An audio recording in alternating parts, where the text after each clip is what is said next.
Sir ఈ biometric data అనేది అటాకర్స్‌కి ఏ విధంగా యూజ్ అవుతుందంటారు?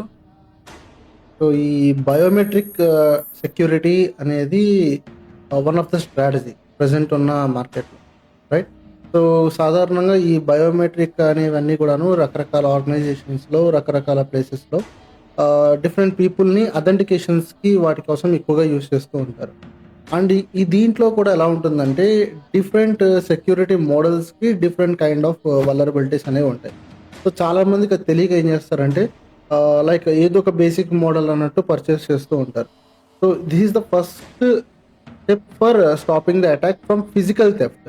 ఫిజికల్‌గా ఎవరైనా హ్యాకర్స్ అనేవాళ్ళు ఏదైనా కంపెనీ లోపలికి ఎంటర్ అవ్వడానికి కానీ, ఆర్ ఎల్స్ ఏదైనా డేటాని గ్రాబ్ చేయడానికి గానీ ట్రై చేస్తానికి చేసే ఛాన్సెస్‌లో ఫస్ట్ సెక్యూరిటీ వచ్చేదేంటంటే ఫిజికల్ సెక్యూరిటీ.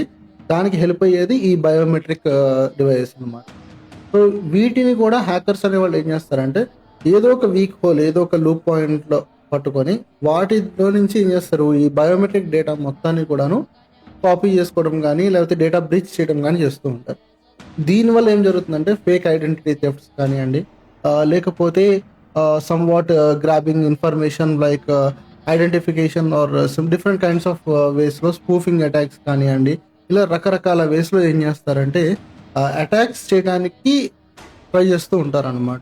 ఒక్కసారి మీ ఫింగర్ ప్రింట్ రికార్డ్ అయింది అంటే మీరు లైఫ్ లాంగ్ ఆ ఫింగర్ ప్రింట్ అలానే ఉంటుందే గానీ, అది చేంజ్ చేయడానికి పాసిబిలిటీ ఉండదనమాట. సో అందుకని ఏంటంటే బయోమెట్రిక్ డేటా అనేది చాలా కాంప్లికేటెడ్. ఒకవేళ అది గనక లీక్ అయింది, ఒకవేళ హ్యాకర్స్‌కి ఏదన్నా డేటా బ్రీచ్ జరిగింది అంటే that is the most dangerous thing never happen.